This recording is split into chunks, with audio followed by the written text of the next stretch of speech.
Hello everyone. After quite a long break, we've been very busy with our preparations for our daughter's upcoming wedding, which is coming in less than 2 weeks now. Managed to steal away an hour maybe, and we're able to give a lecture. I didn't want to miss this one out because it's a really nice one. It's to do with the festivals season which we're going through now. We start off with Passover, which we had about 2-3 weeks ago. Pesach, where the Jewish people commemorate the Exodus, where we got taken out of slavery, out of Egypt. Then we're going through the process of spiritual growth now of 49 days, 49 aspects of the human matrix of characteristics and attributes, right? Kindness, justice, mercy, truth, right? And we're trying to fix all different elements of that to perfect our being as much as we can, obviously. Ideally, all 49 elements be perfected, but obviously we're human, so it's a gradual process. And then finally that culminates on the 50th day, which is Shavuos, which is Pentecost, I think it's called, which is the commemoration of the giving of the Torah. The Torah, right. At Mount Sinai, the Jewish people, after traveling 49 days from Egypt, they eventually on the 50th day have a look in Exodus chapter 19-20 for the whole story about the giving of the Ten Commandments. God speaking to the Jewish people directly, the only time in history a whole nation has had a revelation directly from God. So we spoke about that in the proofs lecture, the very first two, in detail. Now, we're going to speak about this process of the Omer now. Since we're in the Omer, it's the 22nd day now. I'm going to look at a certain angle, as I'm looking at a much broader picture, focusing on how this relates to the purpose of creation and ultimately also to Adam's sin and the rectification of his sin of eating from the tree of the knowledge. Right? We know before the world, before Adam sinned, he had an extremely powerful, difficult test, which we've spoken about. We've given a lecture series on that. There should be what's it called, a playlist.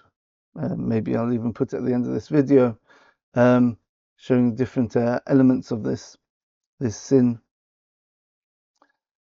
But the idea is like this, that if Adam wouldn't have sinned, he was created on a Friday, the 6th day of creation.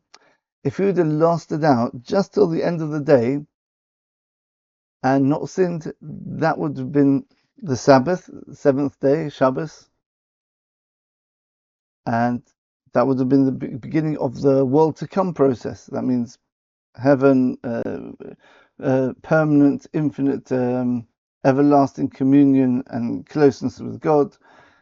We just bathe for the rest of time. Even time itself starts to change, as we spoke about once before. We just get closer and closer and closer to God, right? And we explained this process many times. The idea of because we've been a giver, so we're similar to God, and then the giving process goes on and on and on. Right? And the way Adam would have done this giving, see my very first lecture on this channel, very important one for any lectures I give. Adam would have given his body the experience of God by resisting temptation to eat, right? And the body taking part of that. Said, okay, soul, okay, Adam, I'll not eat from the tree. By doing that, Adam would have essentially given the body holiness. It has transmitted God's holiness because the body is now part of God's commandment. It's actually fulfilled God's commandment. It's brought God into the world, recognition of God into the world, that there is nothing besides God. Because on the one hand, Adam and his body wanted to do one thing. That was the negative influence. That was symbolized by the snake, right? on the other hand, you've got God telling him. So who are you going to listen to? God or the evil inclination? And if he would have listened to God, that would have brought his realization of God into the physical reality, the world where there's tests and there's free will. And by doing that, it's giving the physical world, and more specifically his body and his consciousness, a higher awareness of God, which is giving it the infinite pleasure of being close to God. It's the same idea. And by doing that, he becomes a giver of infinite pleasure to the body, right? Just like God wants to give us infinite pleasure, so therefore we'll be very similar to God, because we're both going to be givers of infinite pleasure, and therefore that makes us closer to God, and then the vicious cycle starts to collapse on itself, and it feeds into itself, because we're givers. We received a higher experience of God's closeness and a higher pleasure, which means we're giving more of that pleasure to our bodies and to our consciousness, which is a merit in itself, because the whole purpose is to give, right? So we give more, therefore we receive more. The more we receive, the more effectively we're being a channel for that giving, and measure for measure, we become more givers. So the more we give, the more we get, and the more we can pass on, which means we're even more givers than we were before, and it goes on forever. And until it's hard to describe what that could be, because it goes on forever, literally, and we just come extremely close to God, and we become God-like, right? And the highest pleasure possible. I hope we explained in the first lecture there. Now that pleasure is signified. We gave on our what was it called? I forgot the series. What was the name called now? Freestyle Torah, I think it was. Yeah. So the Freestyle Torah series, we spoke about the first day of creation, the very first one. And we spoke about the hidden light. God said that let there be light, and there was light. And we explained that light is actually the light of the world to come, the light of God's spirituality, right? Of God's holiness, the experience of the world to come. And Adam was meant to have that, if he were to pass the test. Because he didn't, he was cut off from this light, and we now have to go on a much longer, more arduous, more painful process of, instead of 6 days, and the seventh day is a Sabbath, which is the world to come. We go through 6,000 years, 1,000 years corresponding to each day, and only in the big Sabbath, which will be the seventh millennium, which is coming up not too distant future, within the year 5786 now. So I want to show you how this damage, which was created by Adam, how it manifests itself, and how the Exodus process actually rectifies it. Because the rabbis say that eating the matzah on Pesach, the unleavened bread, is actually a rectification of the sin of Adam. Very interesting. They seem very disconnected. But we're going to see there's a very, very deep connection between them. Another aspect of what happened when Adam ate from the tree, he disconnected himself from God. He recognized there's another power besides God, either himself, his own ego, or the nochosh, evil inclination, the serpent, which represents that force in creation which gives an alternative, in all that we've got a genuine free will. So he's made a rift between the higher and lower worlds, right? So Kabbalistically, the lower worlds are called the world of the seven. The physical world is the world of seven. The number seven runs through the whole of creation, the seven colors of the rainbow, 7 days of the week, 7 musical notes of the musical scale. Right? Our job is to bring in the higher three, because there's 10 sephiros, there's 10 divine emanations. 7 of them you'd describe as midos. Midos are characteristics or attributes: kindness, justice, mercy, truth, right? Revelation, malchus, right? So those 7 are all to do with this world, right? Then that's why we're in the physical world now. Then when we look around, we see a physical world. We don't detect the spiritual element of it because it's hidden now, right? Before the sin of Adam, those 3 spiritual realities were present as well. He was a very, very holy spiritual being and physical. He had everything. After he sinned, obviously he lost those higher elements, and our job is now to bring them back.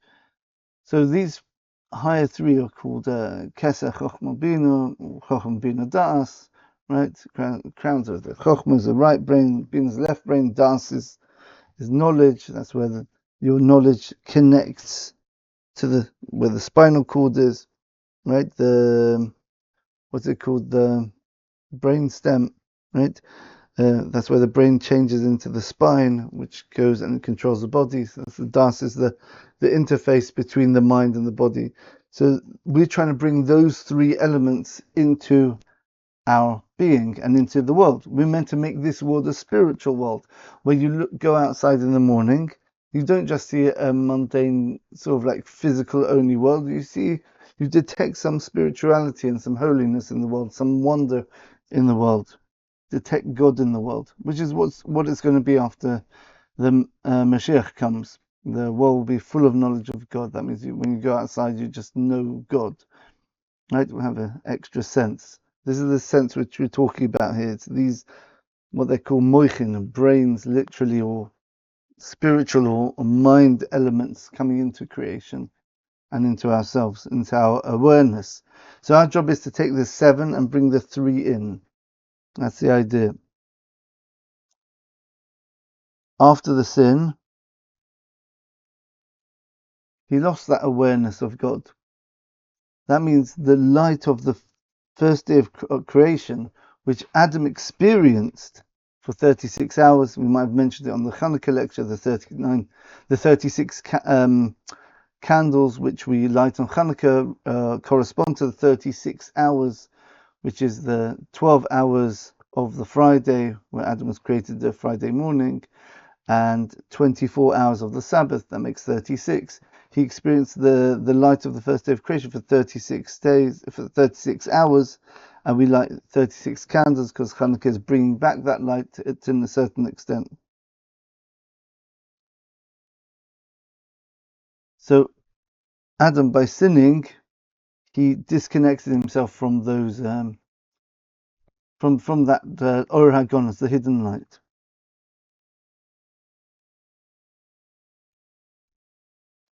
It's interesting when you look at the Torah, the first 3 verses of the Torah. In the beginning, God created the heavens and the earth, and then what happened for Ha'aretz? And the land was empty and barren, formless, and there was darkness on the face of the waters, of the deep waters.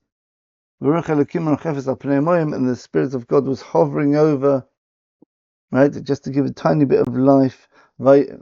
So God makes that connection now to the world, but hovering, not touching, hovering. That means there's enough just to keep it in existence, right?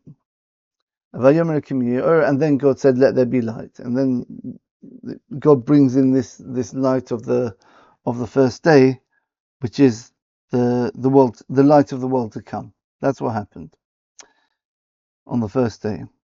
So what's going on there? We see that there's darkness, there's a place of a void, and God fills in the void with his light, right? And ultimately, that is the purpose of creation. Creation is meant to be, God sets out the paradigm, that's the first verse. Then he shows where things are missing, where there's darkness, right? But we know, we've got to get back up to that recognition that God creates everything in the beginning. Right? And then, as the reward for that, is a third verse, and God said, "Let there be light." So we see a microcosm of the whole process of creation, those three alluded to in those three verses. God creates everything, then he hides himself in the darkness, the formlessness. When we say formlessness, it means lack of spirituality, lack of meaning. Meaning is,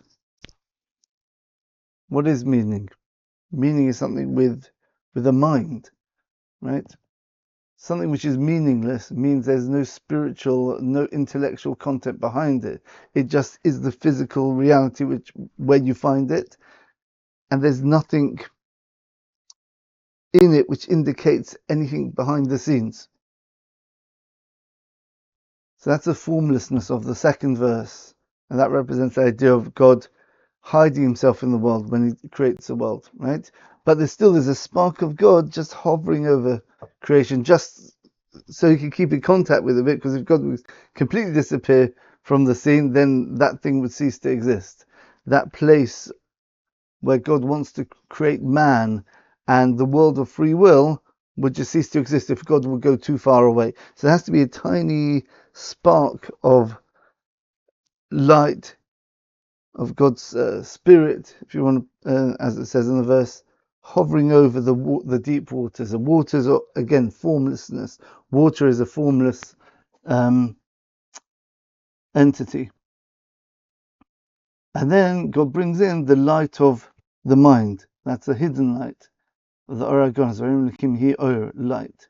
If a person is very knowledgeable, you call him enlightened, because light corresponds to knowledge. And we spoke about this a lot in Hanukkah as well, the idea of the lights of the Hanukkah.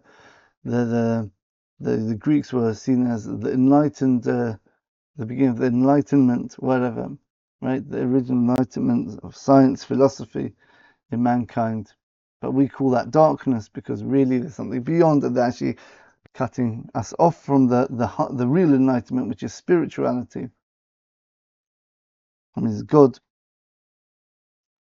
Right, so we see how this is working now. So what happens when Adam has this test? So he's in the middle of stage 2 now, right? I'm in the test. God's hidden from me, but he's there enough that it's possible for me to pass the test.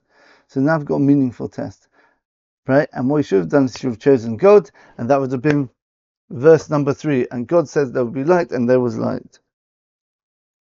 Adam would do the same thing.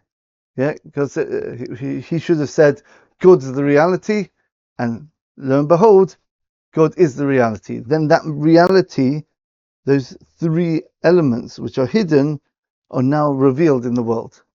And we experience that hidden reality openly. Unfortunately, he sinned. So therefore, what's he essentially done is, instead of fixing the rift that what's it called? Yeah, the rift between the heaven and the earth, between God and creation, he's actually made it worse. So now we're in a situation where the physical world takes over, the world of water, right? Like we said, but it gets strengthened now. And eventually it gets overpowering. That's what happens when we get to the 10 generations afterwards. God said, I'll give you 10 generations to fix it. Interesting, 10 generations maybe corresponding to the 10 elements which we're trying to fix and reunite. We're trying to reunite the 3 with the 7. I don't know how to do that with 2 hands. Yeah, you got the, whatever, you get the idea. 5, 6, 7, and then you get the 3 from above. I need someone here with an extra hand here when I'm doing my hand diagrams or hand expositions. So what happened after 10 generations? You had the generation of the flood. Why? Because the water, that formlessness, became so powerful that it just overtook everything, right? And God recreated the world. We spoke about this in the freestyle Torah lecture when we spoke about the flood. And then there was a window or a gem, a light within the teva, within the ark. Teva means a word. It's God speaking again. Yeah. That light represents the light of the Torah, but not just the light of the Torah, the light of the hidden part of the Torah, the oragonos. says Tzohar Ta'aseh LaTevo, you should make a Tzohar, a light to the Tevo, to the ark. But this light is not just any light. Tzohar, I think the Ramchal explains, it's actually referring to the Zohar, the book. Zohar means the book of emanation, right? The Zohar is a part of the Torah which speaks about that higher light directly, as opposed to most of the Torah speaks about how that light manifests itself in the laws of the Torah, the ideas of the Torah, right? But when you're going to the source, when you're going to the worlds, the higher spiritual reality, the higher spiritual worlds, the Zohar is the one which speaks about that, because that corresponds to that Oragons, that hidden light. Yeah, but I think Mendel Kessin mentioned that that's why only in the last couple of 100 years the teaching of the Zohar has changed from becoming something which only great scholars learnt, very privately, like one teacher to one pupil sort of thing, the passing the tradition down in a very limited way, right? We even see in the Talmud thousands of years ago, one rabbi, well, I think a young rabbi, taught some of these ideas in public, and he got severely punished. But recently it's become much more expansive because the light of the Mashiach is coming down now, and Mashiach is that rectification of the sin of Adam. It's a final one. In fact, the word Adam, right? Adam, hello, right? Adam is the three letters Odom, Aleph, Dalad, Mem. Adam. A for Adam, D for David, King David, because David was also an essential part of the process of the rectification, and the M from Adam represents Mashiach, right? So Odom, David, Mashiach. So that's the whole process of man coming to its perfection. Interesting. Maybe the three letters correspond to these three stages we're talking about. Maybe Adam is the pinnacle of mankind as he should have been. Then Daled is David. David, we spoke about many times, is the one who sees himself as lacking, right? And he's the one who yearns to come back to God, right? And Mashiach is the one who actually rectifies it in the end. That's mankind rectifying itself. Interesting. Nice idea. So, where were we? Yeah. So we spoke about the Adam, because he created this rift, this schism between the high and the lower worlds. He should have brought the light back in. He didn't succeed. So therefore the waters, that means the physical reality, became too powerful and overpowered the world. So God had to start again, so to speak, with Noah and his family in the Teva, in the Word, on a deeper level, right? That's God's Word starting to create the whole world from this Teva, from this box, within the water. And you've got the Zohar, you've got that light of God just shining in at the top. So that's what happened. And then you've got another 10 generations from Noah till Avraham. Again, the world didn't manage to fix it. God said, I'll give you one more chance. I'll give you 10 more generations. You won't be able to fix it on the level of Adam anymore. You won't be able to fix it just like that. You're going to have to go through a harder method. So therefore, the nature of reality changed after the time of Noah. We had the seasons, the rainbow, new things happened. Not getting into that now. Eventually, at the end of the 10 generations, the only one who was willing to look beyond the surface of the physical world, the very blinding physical world of lack of God's presence, was Avraham.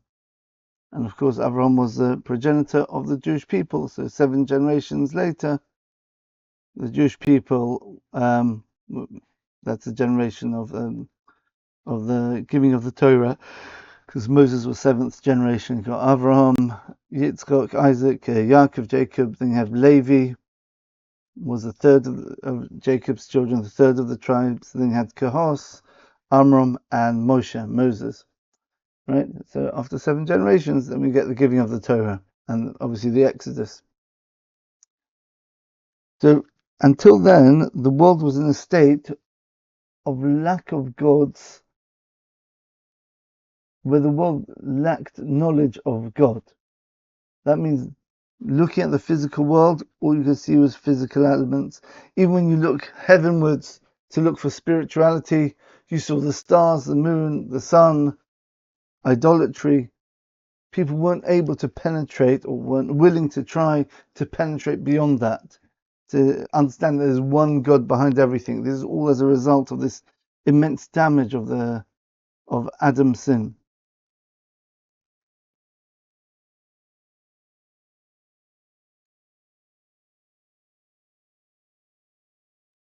The rectification of that is regaining the light of the first day. That's the idea. So where do we see this? So if you want to have a look at it in one way, what did God do to create the world? He spoke. God said, let there be light. God said, let there be a firmament, a separation between the heavens and the earth. Right? He said, let the waters be gathered in order that the dry land can exist, be revealed. So whenever God does something in creation, he's saying we said is an expression of thought. God's mind, the mind behind the world, represented by these three spiritual sephiros, the three minds, the intellect behind the world, the spirituality behind the world, right? God used those, and he expressed himself through the what's it called, through creation. Creation was essentially God speaking, but it was speaking in such a way, we spoke about this many times before, it was speaking in a way where he hides himself. He's there, just like that Spirit of God is hovering above the deep waters, but it's not revealed yet. That's the second verse in Genesis. Yeah, we're in a world of emptiness and physicality now, but God's there. If you want to look at Adam, he's there. All you got to do is reinforce that. So when Adam refuses to do that, or he's tempted, whatever, to not recognize God as the only reality which is worth recognizing, I've got myself as well. He essentially shuts God up, so to speak, kaviyachal, right? God can't speak anymore. Obviously he can. We're talking about God's only acting in accordance, measure for measure, the way we function. So when we don't do the right thing, we want to say, God, I don't want you in my reality. God says, fine, you're the ones who've got the power. I gave you free will to determine your own destiny. If you don't want me in the world, that's what's going to happen. Even though eventually God will find a way around repentance, hopefully, which is what Adam was doing for the first, straight after he started repenting, after he sinned. 130 years he was doing that until he went back to his wife. He separated from his wife. Arizal speaks about this. It's a very deep idea, also connected with Passover, but I don't want to go too broad with this. Right? That's when Shais, the Seth, the third son of Adam, which is the progenitor of mankind. We all come from Shais. He was born after 130 years of the separation of Adam from Eve. Adam was doing it as penance, separating. Maybe the idea is because God's relationship with the world is like a man and a woman, the spiritual with the physical, and he separated the two from each other. So therefore, as penance, I have to do the same. I have to separate myself off from my spirit, my physical vessel, which I'm going to bring my spirituality into, which is his wife. Okay, so we see that God stops speaking. The world, what's going on? At the creation, God speaking. It's clear to Adam. Those first 36 hours, God's the creator. Obviously, I look everywhere. All I see is God.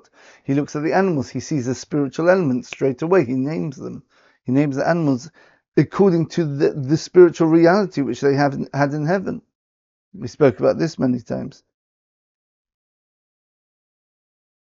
both in the freestyle Torah and also in the very early lecture about Lashon HaKodesh, the holy tongue, the holy language. It's not a long one, so if you want a quick one, that's a good one to do. So this speaking, which God is not doing, which happened at creation, which Adam experienced when he experienced these three higher elements of the 10, the 3 and the 7. Remember, right? He experienced God's mind, so to speak, not just God's physical creation, but God's spiritual creation, the creation of the world to come, the world of spirituality. He experienced that. Speaking is I'm expressing my thoughts.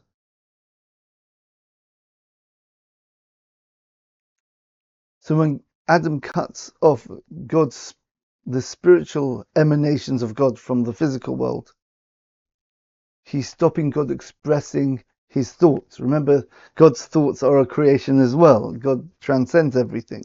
So it's a bit weird, but you see, very, very important lectures. My very second lecture, Who or What is God?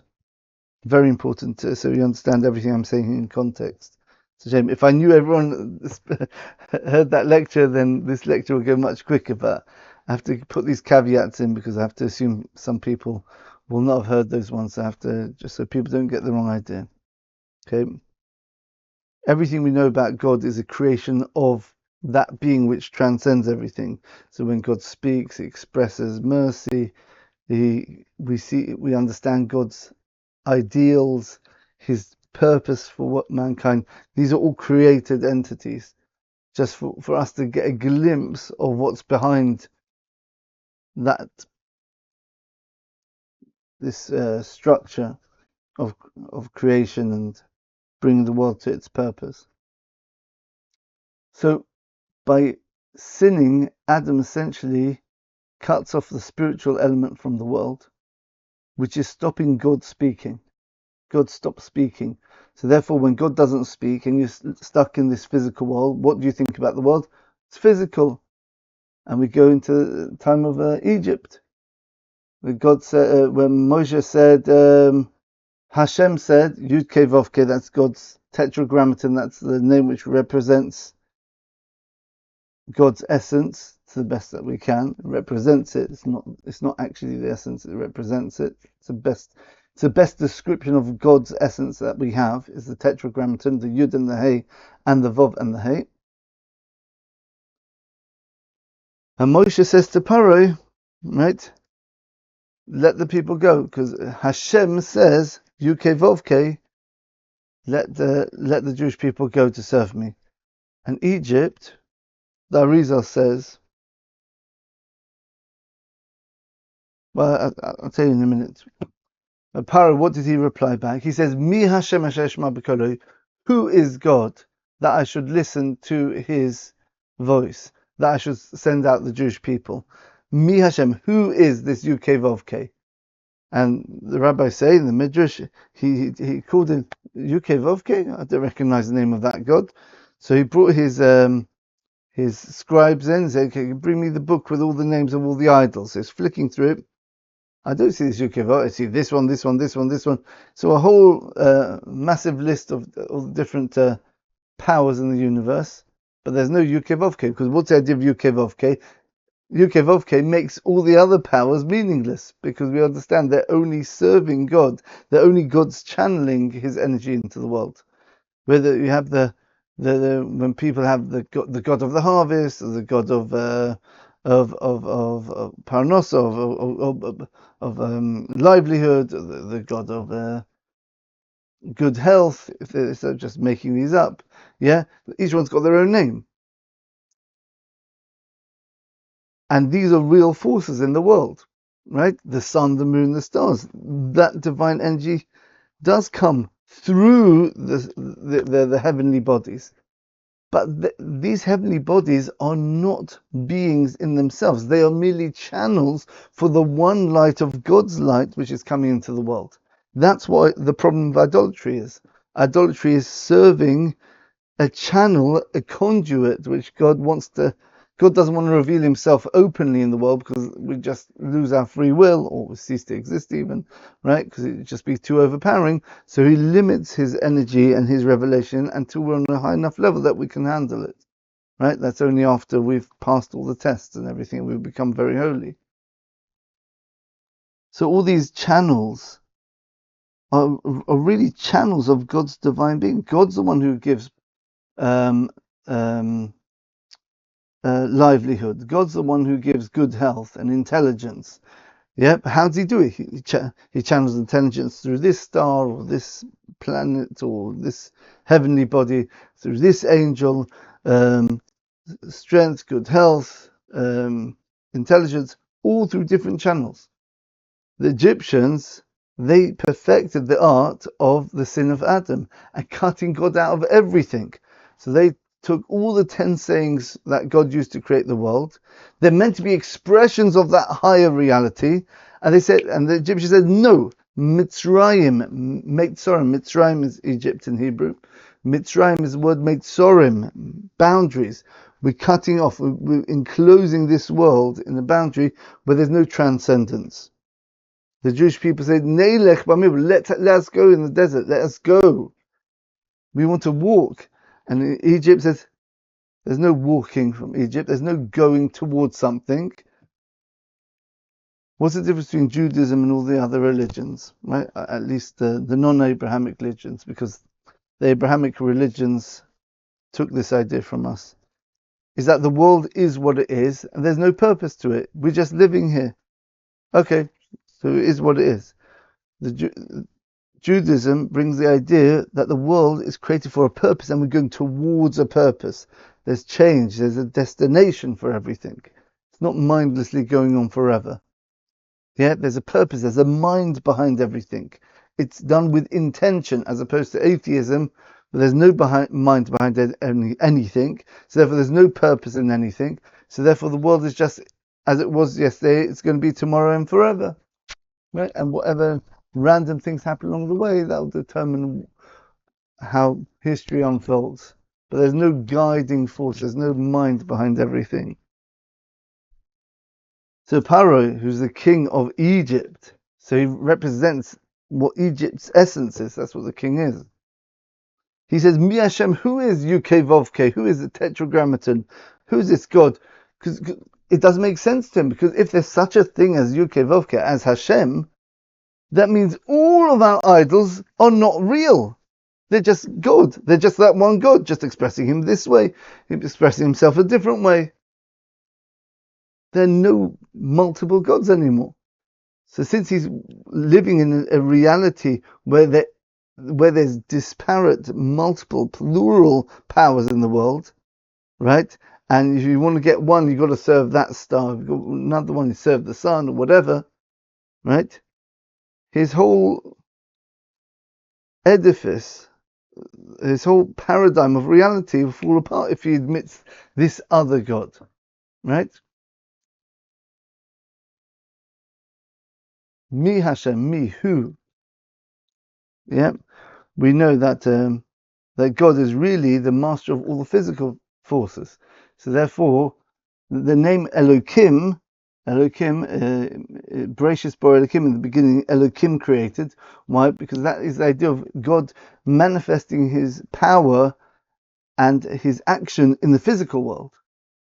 It's that the name Yud-Kei represents God's essence.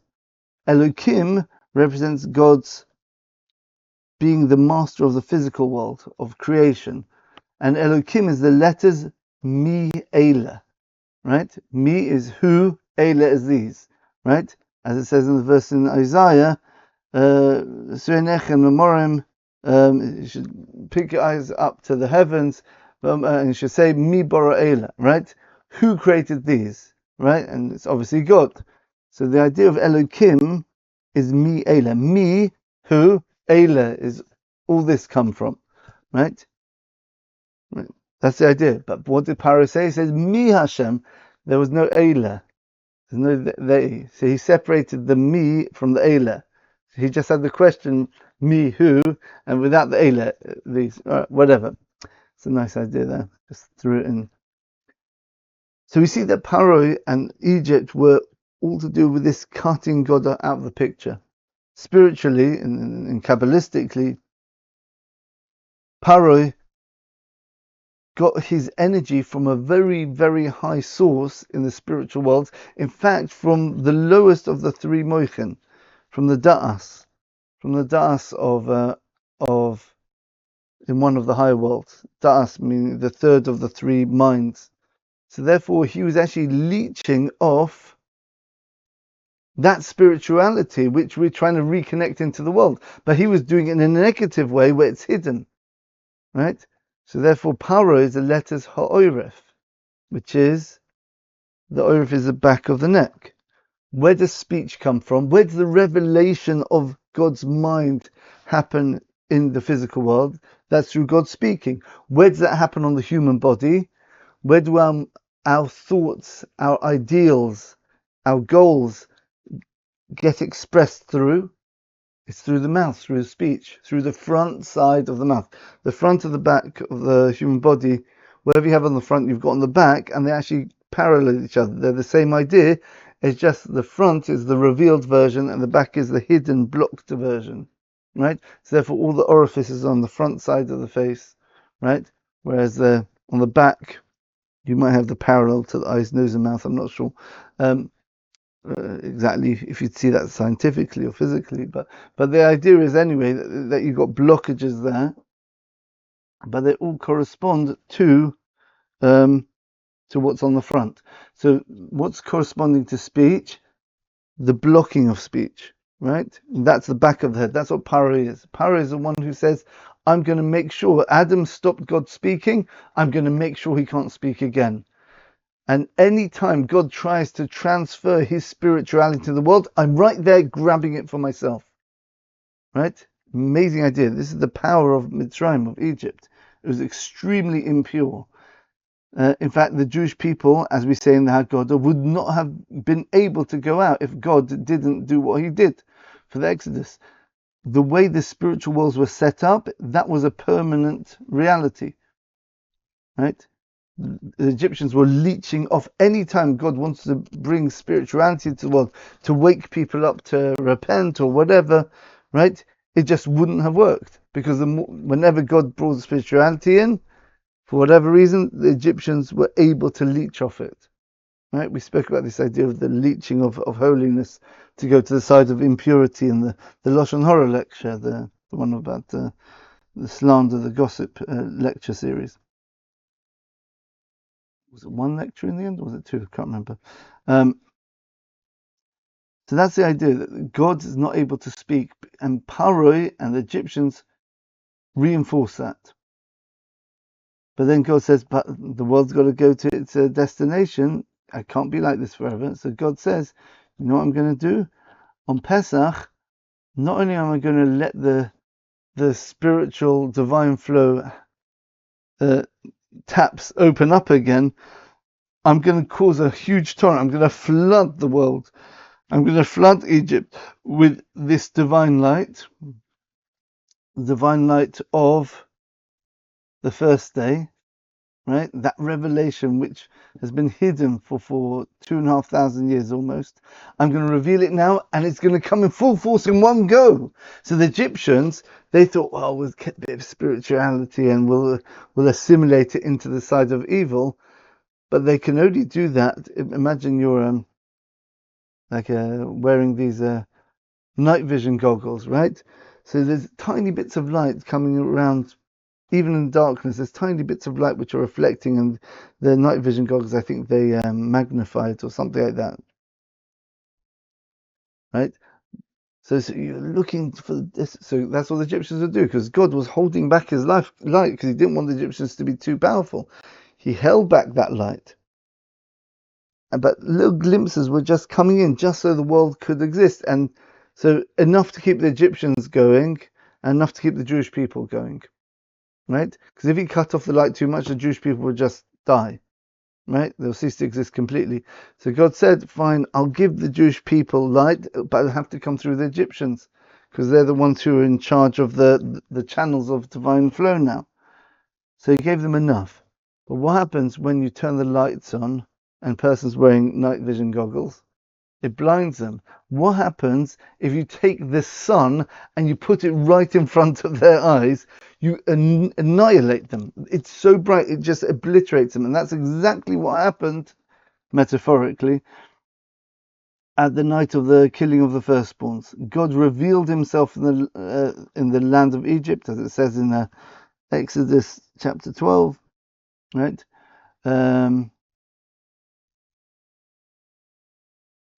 13, 12, yeah, chapter 11 and 12 as well. Yeah, 11 mentions it as well, I think.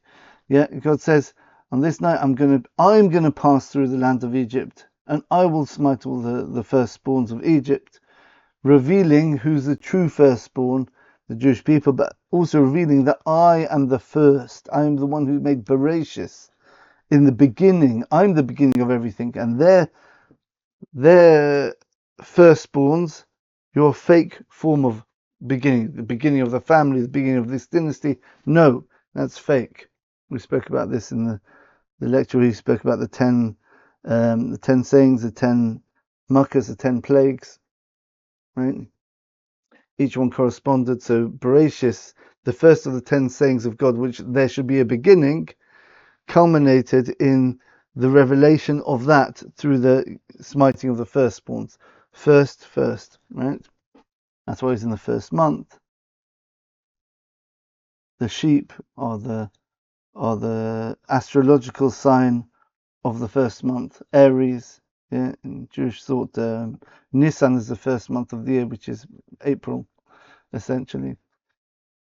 So that's why God tells the Jewish people, take the sheep, sanctify that physical realm and show that it's all for a higher purpose. These constellations, the highest of all the 12 constellations, which is one of the sheep, you think that's where the main source of energy is coming to world Egypt? I'll show you it's all coming from God who transcended, and we're going to use that to serve him. So they take the sheep, they serve God with it. That all reveals that very first Bereshis, right? That first revelation of God being the beginning, and ultimately also the light of the first day as well, right? Which is the second of the 10 sayings, but it's very closely connected with the first one as well, right? The first one is that transcendent aspect of the revelation of the world to come. If you understood that, the Oragonis, the hidden light, is the light of the world to come. But there's something before that as well. That's God's transcendent element, where He transcends all of it. That's Keser, the crown. The crown is above the head, whereas Chokhmah, which is the light of the first day, is actually the right side of the brain. Okay. Getting sidetracked again, but hopefully I'll keep those little gems with a minimum amount of explanation. Hopefully, if you understand them, you understand them. Right. Beautiful ideas and seeing how it all connects together. So, what do we say until now? The sin of Adam, cutting God out of the world, God can't speak. So what happens? There has to be some sort of connection to the world. So instead it comes through the side of evil. So evil leeches off the holiness of the world. And it's much harder to bring God into the world. Eventually, Avraham starts doing that rectification. And eventually the Jewish people in Egypt, they're still stuck though, right? Paro is still in charge. He's still leeching off the Ha'oref, right?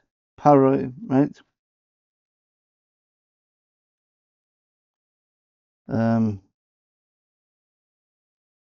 Interesting, Paro is also the word Pera, right? Per means a mouse, Ra means evil, bad. So Paro is the idea of Pharaoh. All the pharaohs are called Paro, right? Is the idea of Per, the idea of expression, Ra, of evil though. It's not revealing goodness in the world, God's goodness. It's taking that spiritual, which should be pure divine revelation and emanation from God,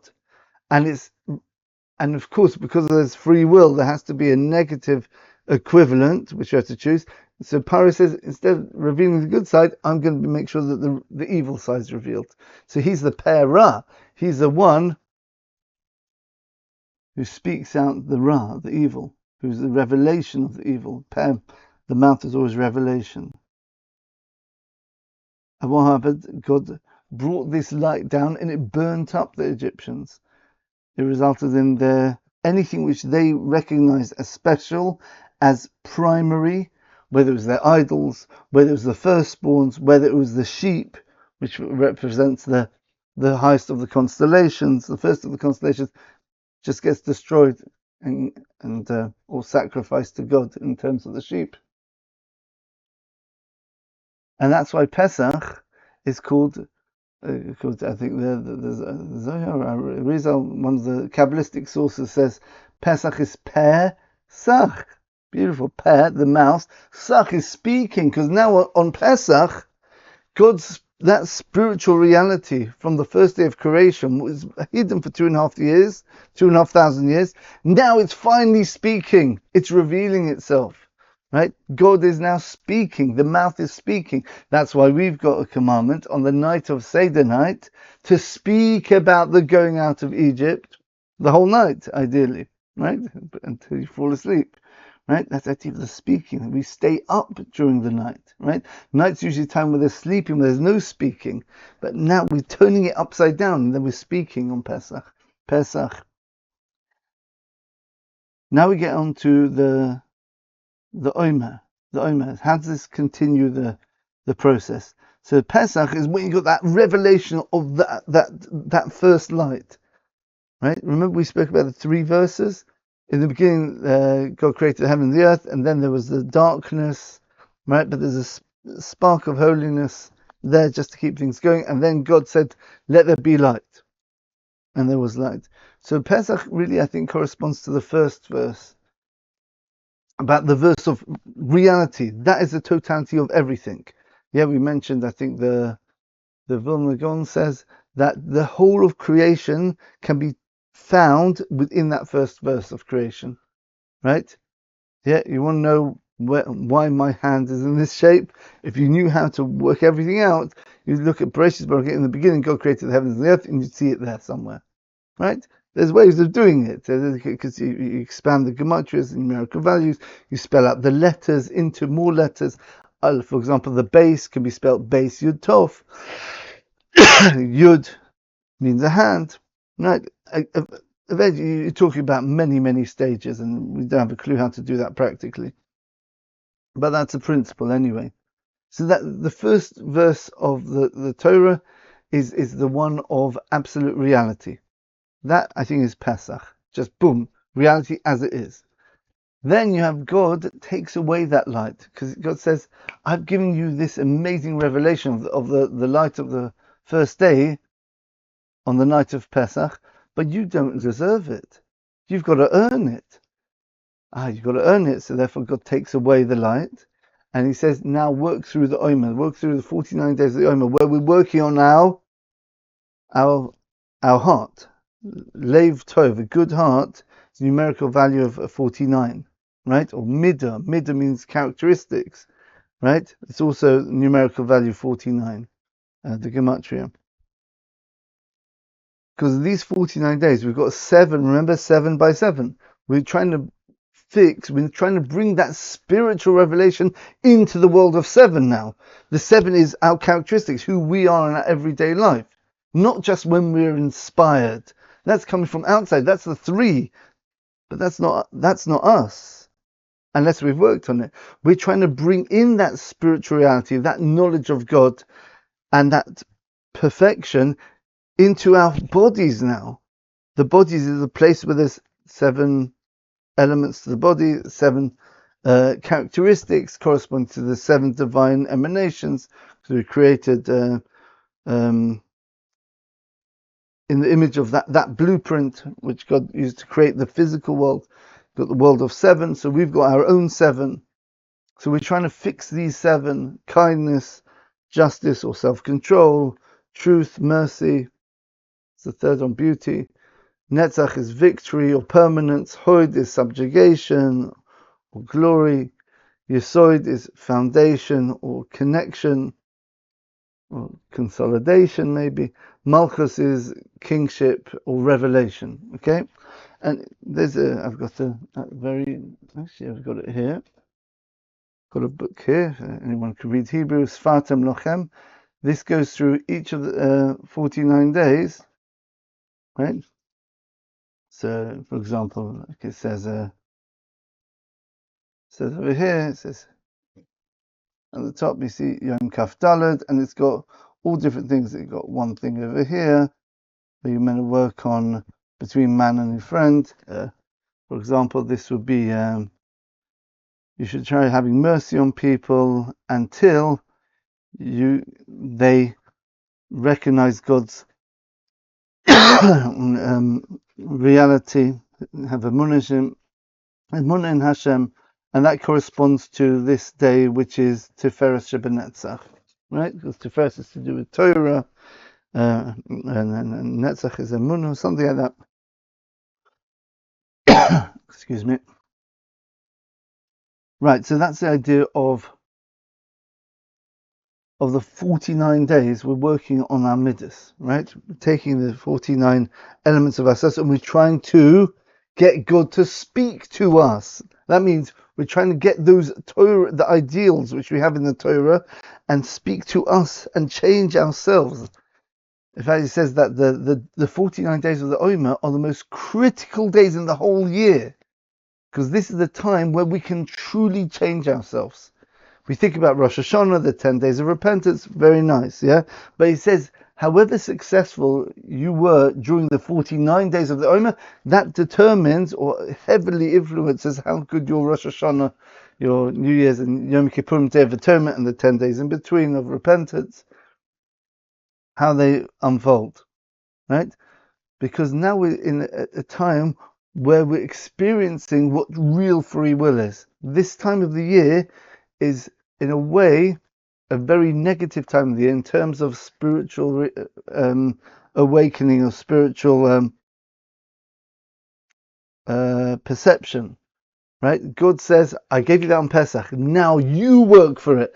And you'll find that people who are very sensitive to these things, you'll find that during the Omer is usually the time where they mess things up the most. It's much harder to grow in the Omer, because God's saying every time you try and you push yourself in the Omer, the fruits of the rewards and the fruits of your labor will be magnified much more. They say 8 times as much, right? So each day of the Omer, you can work on, let's say it'll take you 8 days to work on a certain characteristic.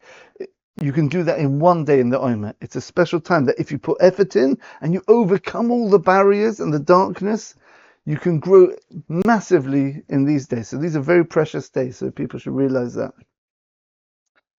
So that is the working in the Omer. The Omer, speak about the Omer. What is the Omer exactly? It's interesting. The Omer is a measurement. It means it's a measurement. The numerical value of Omer is 310. 310, the last Mishnah in the 6 tractates of the Mishnah ends off, and it says that the Creator is going to give 310 worlds to each righteous person in the world to come. Okay, interesting. 310 represents that perfection, which represents that hidden light. So the Omer, we're counting towards that hidden light. That's what we're doing here. And the Torah, it's called Omer HaTanufa. The Omer, which is I must know the English word for this.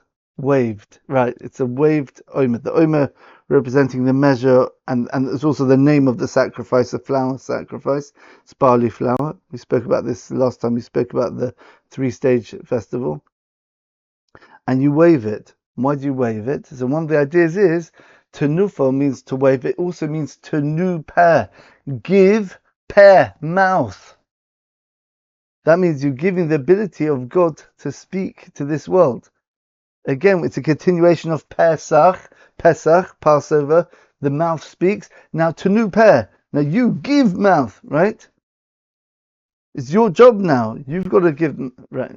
So you've got to raise your voice, right? You've got to speak to yourself. You've got to get that spiritual influx speaking to you and changing yourself, right? That's the idea of the Omer Hatanufa.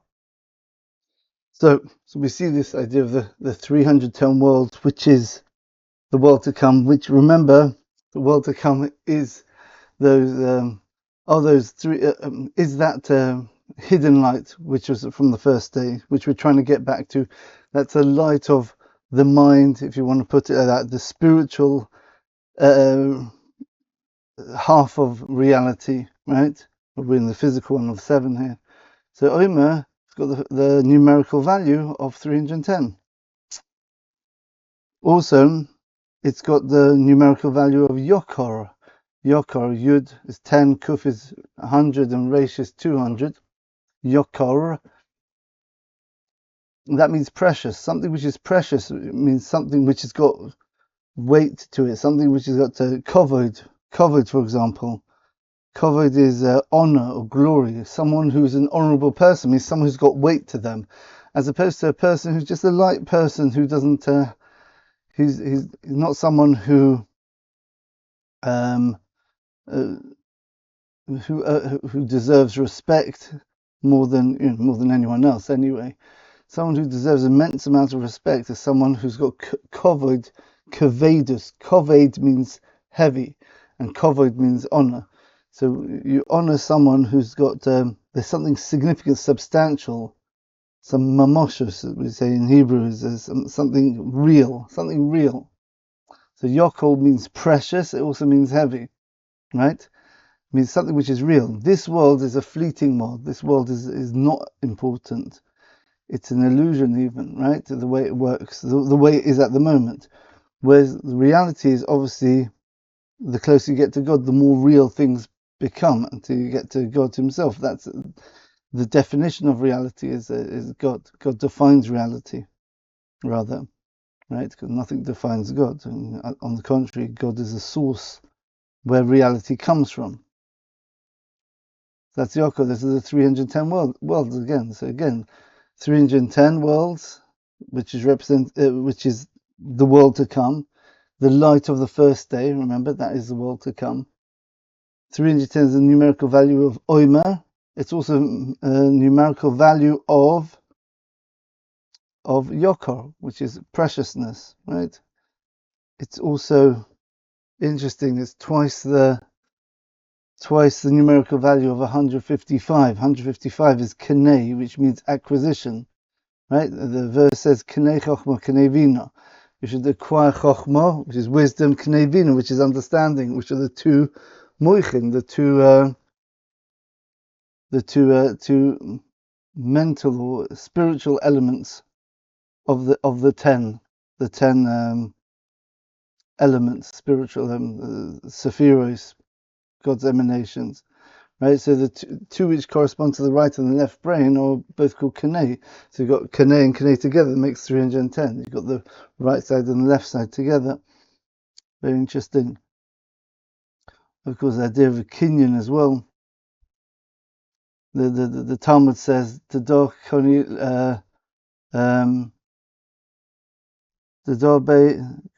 anyone who's got this, referring to Da'as. Da'as is the third of the three moichin, the one which connects the mind with the body, right? The one where awareness is. You've got global understanding, you've got detailed thinking, and then you've got the incorporation of the two together, which is internalizing it and the conglomeration of the structure with its details. That's Da'as. The Gemara says, the Do Bei Kulabei. Anyone who's got this, he's got everything. If you don't have das, if a person doesn't have self-awareness, mabe, what's he got? He's got nothing. Yeah. So darkoni akol koni, right? Someone who's koina this, he's koina everything. Someone who acquires this. So it's called the ultimate acquisition is das. So it's interesting because you got kona at the back. The idea of kinyan means you're taking your potential. What is buying? Buying is you're taking your money, which is just potential energy. It's potential. It's like that water, which has got formless. Money is a formless thing. What is it? Is it a book? Is it a bottle of drink? Is it a house? It hasn't got form yet. Depending on how you spend the money, then it's converted into something real, something tangible. Then you made a kinyan, an acquisition. So acquisitions are when you take something which is potential and you convert it into something actual, right? So this world is a world of potentiality. I could choose good and acquire the world to come, or I could do God forbid, do the opposite and waste it and get illusory pleasures in this world and sacrifice, by doing so, sacrificing a real kinyan, something which is you can acquire something, a bag of air or a bag of jewels, right? So they're both called acquisitions, but you're not really buying anything if you're buying a bag of air, right? Bag of jewels, that's precious. So buying real kinyonim is when you buy something which has got value. That's yokor, 310, yokor, precious. That's the world to come. Beautiful ideas. See how all the ideas intertwine with each other. It's a very interesting Midrash. So we'll sort of wrap things up now. The Midrash, which speaks about Haman, of course, he was the antagonist in the Purim story. He wanted to wipe out the Jewish people, and he paid Aseres Alofim Kikar Kesef, 10,000 talents of silver, and the talents of silver was like an ingot or a very, very, very big, large amount of silver, and he gave 10,000 of those to Achashverosh, the king of the Persians, in order as a bribe to wipe out the Jews. And Achashverosh was such a anti-Semite, right? He hated the Jews so much. He said, "Oh, you want to wipe out the Jews? No, I'll do it for free." He turned down. I think I worked out it was like the equivalent of maybe billions of pounds or dollars. It was a huge amount of money, 10,000 talents of silver, immense wealth. But Achashverosh said, "I'll do it for free. Yeah, you can wipe out the Jews if you want." Very interesting.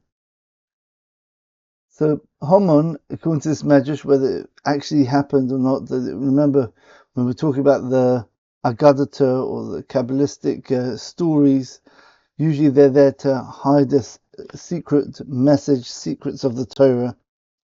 This is how the story goes. Haman walks into the Beis HaMidrash, the study halls of the Jewish people, and he sees Mordechai teaching there. I said, "What are you studying?" "We're studying the Omer. We're studying," very strange. Remember, this is the Purim story. Purim happens in Adar. It's like a month before Passover. So it's very strange to find any connection. But yet, the Midrash points out there's a very, very deep connection between the Omer and Purim. We're going to see what it is. It's a beautiful, amazing idea. So Haman asks him, "What are you doing? You're dealing with the Omer. Tell me about this Omer." "Well, it's a sacrifice in the temple.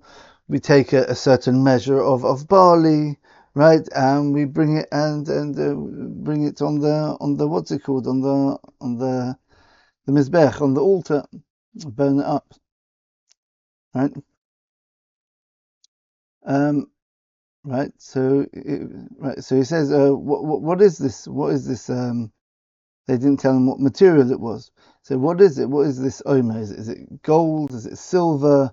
Is it wheat? I said, no, it's barley. So Omer is just a small measure of barley. And then he realized, oh dear. And he got very upset and he said, this small measure of barley has nullified the 10,000 talents of silver which I offered to Achashverosh. Meaning that because of this korban, this sacrifice, this offering which you're making, or which you're studying anyway, in the merit of that will save you from my bribe to destroy the Jewish people. Basically, this Omer has just saved your whole nation, because I know that my plans are now doomed. Okay? Right, so what's going on here? What's the Omer got to do? And why is he asking what's it made out of, gold, silver? All these details are very, very relevant, very important. So we're just going to focus on the ones we pointed out here. He was asking, right, okay, you're trying to do some sort of service to God here, right? Okay, fine. Right. What is it? Is it gold, silver, wheat flour, and they said barley flour? This is a fight between Haman, who's a descendant from Amalek. His whole raison d'etre is to destroy the Jewish people and ultimately to destroy himself, because without the Jewish people, there's no one to bring the spirituality of God in the world anymore, which means the world's got no purpose and the world will also be destroyed. Right? But he doesn't care. Right? That's the nature of the snake. The snake is just push evil as much as you can. Right? We said the angel of Haman is actually the Satan. We spoke about this in the Lashon Hara lecture. Right? More specifically Haman and Amalek.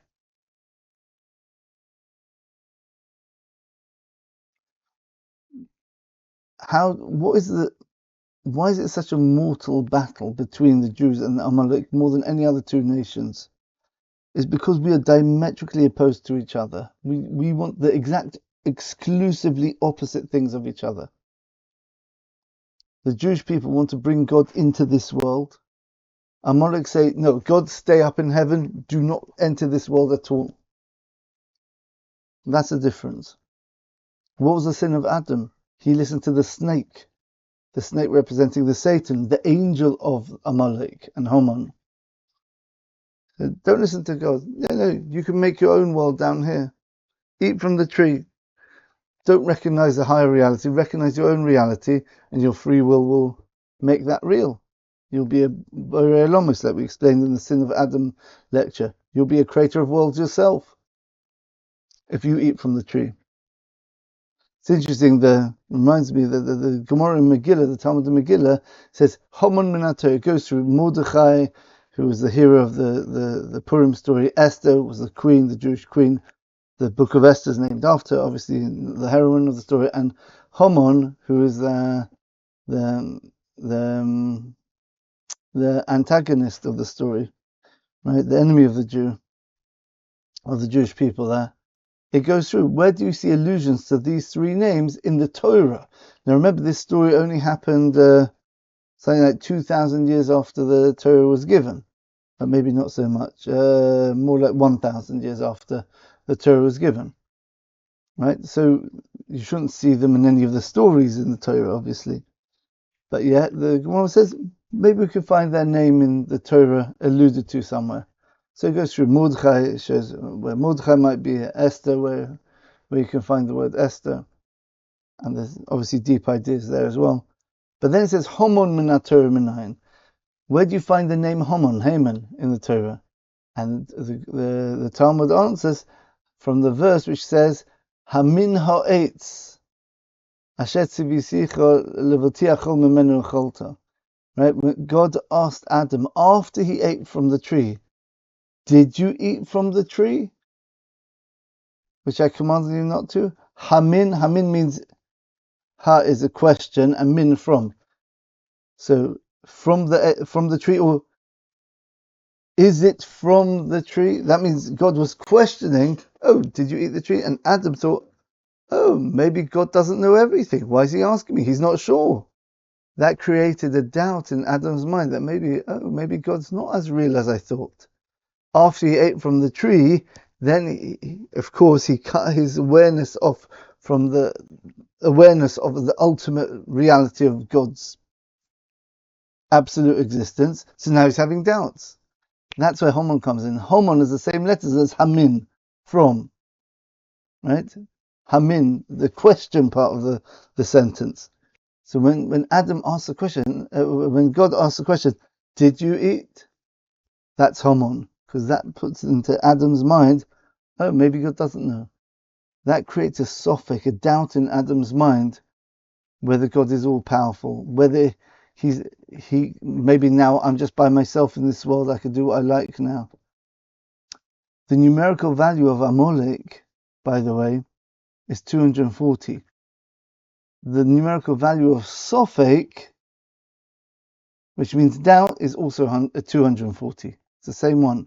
Because Amalek is all about doubt. He says, God might be in heaven, but is he down here? I'm not so sure. In fact, just before the Jewish people were attacked by Amalek, what did they say first?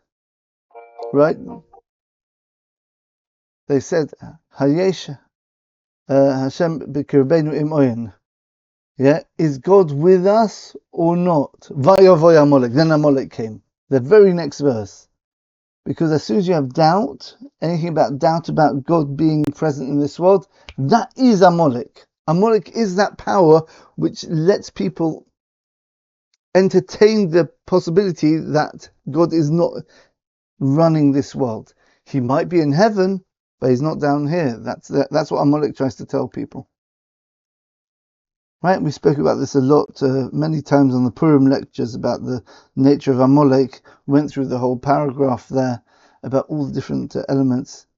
We have to destroy the memory of Amalek from under the heavens, because that's what, just under the heavens, between heaven and earth, that's where he attacks. Right? Amalek's trying to say that this world runs by itself. There's no thought behind the world. There's no mind behind the world. Yeah? It's not clear that God's running the world. It's a sophic.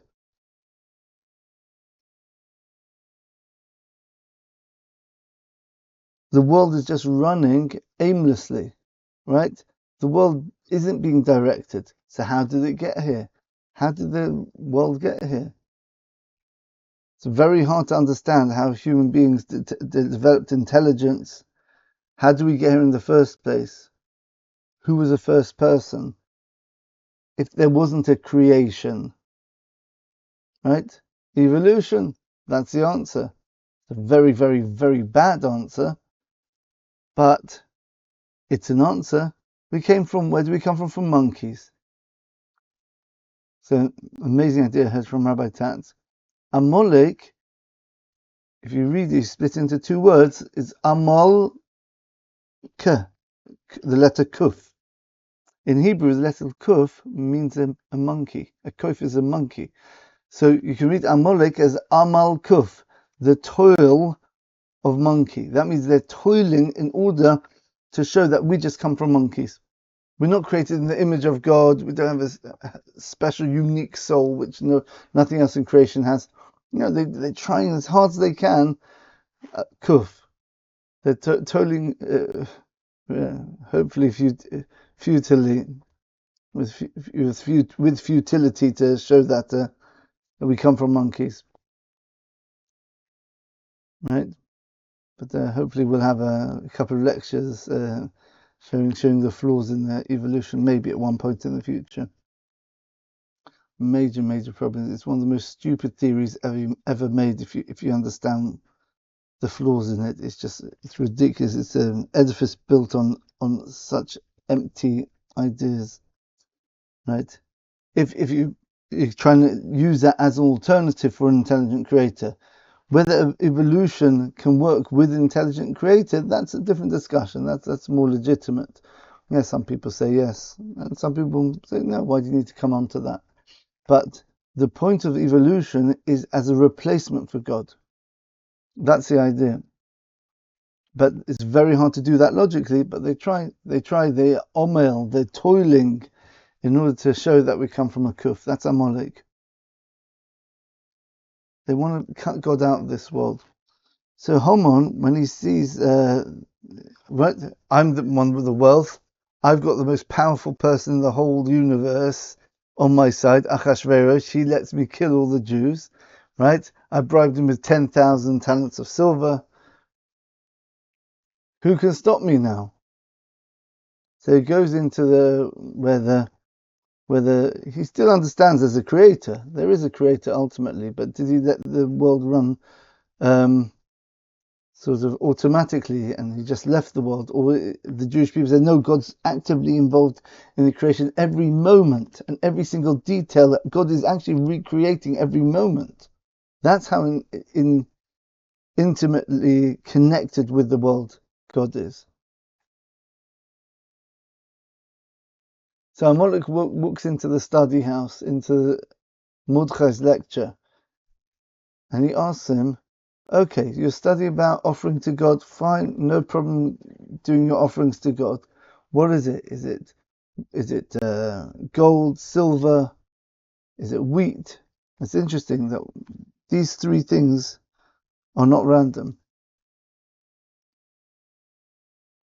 Gold and silver are two. How should I approach this? There's a couple of ways of approaching this. Gold and silver represent two forms of two opposite elements in the economy, let's say, in economical world, in the world of finances and economics. In Hebrew, the word kesef can also be read koisef, which is to long for something. Yeah, ki nichsef nichsafti, right? I've longed for you, God, right?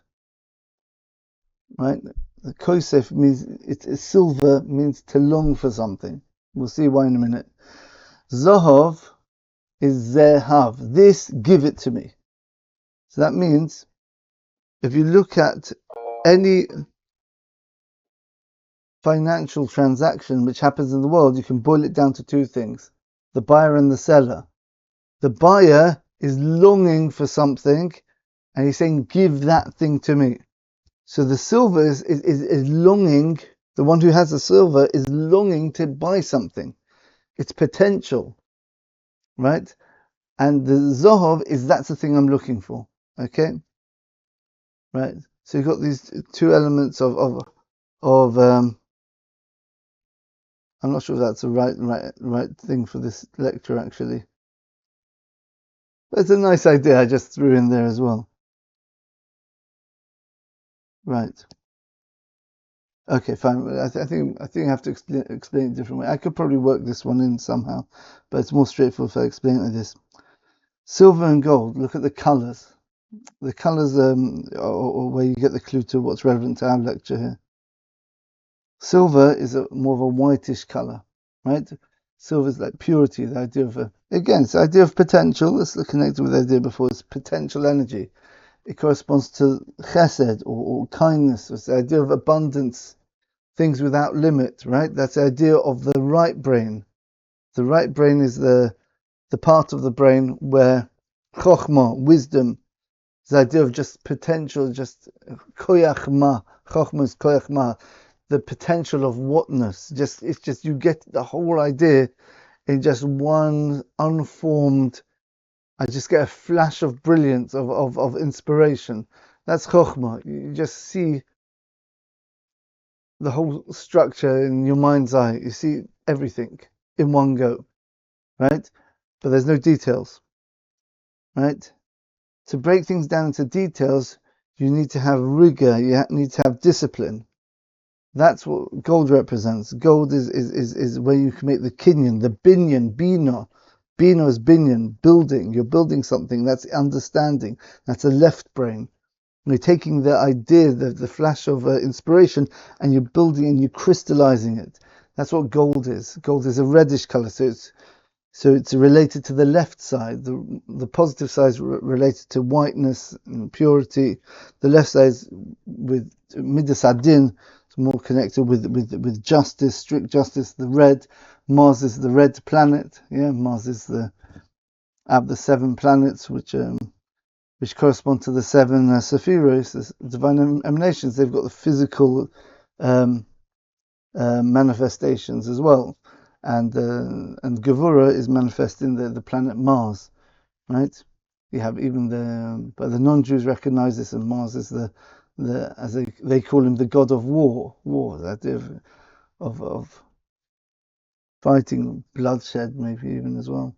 Yeah, the idea of control. The Talmud says that someone who's born under the muzzle of Mars, the constellation of Mars, he's likely to be a bloodletter, a doctor, or it could be a bandit. Yeah. See the idea. So you see the idea of Kesef and Zahov, silver and gold correspond to silver is the idea of that pure body of knowledge, whereas gold is the idea of restraining it and breaking it up, using force to break it into its details. That's the action of Midas Adin, of restraint and control, right? You're not letting your imagination go all over the place. You're saying, no, we're restricting it, right? That's the right and the left brain. That's the silver and the gold. Haman also asked, well, is it this Omer offering which you have, is it gold, is it silver, is it wheat? What's wheat? According to one of the opinions, wheat was the fruit, so to speak, of the tree of knowledge, right? Of the tree of knowledge. It's a da'as. Remember we spoke about the three aspects of the mind, the three spiritual elements in creation, as chokhmah, bina, and da'as, as wisdom, understanding, and awareness, or knowledge, as it's more commonly translated. Internalization of the knowledge, right? So we see an illusion that Haman was saying, what this offering you're giving, what were you trying to connect? Are you trying to connect with God's wisdom is it a silver offering, so it resonates with God's wisdom, his chokhmah? Maybe you bring a gold offering, which resonates with God's bina, his understanding. Or maybe you'll bring a wheat offering, trying to access God's knowledge, his da'as. And Mordechai said, no. Just an omer, just this measure. Right? Remember, this measure represents the world to come, 310. A measure of barley. What's barley? Barley is an animal food. That corresponds to the body, the physical world, right? Our body is essentially an animal. Our mind, our spiritual element is the real human part of us. But there's not much difference between us and an animal in terms of the pure flesh and meat and bones, right?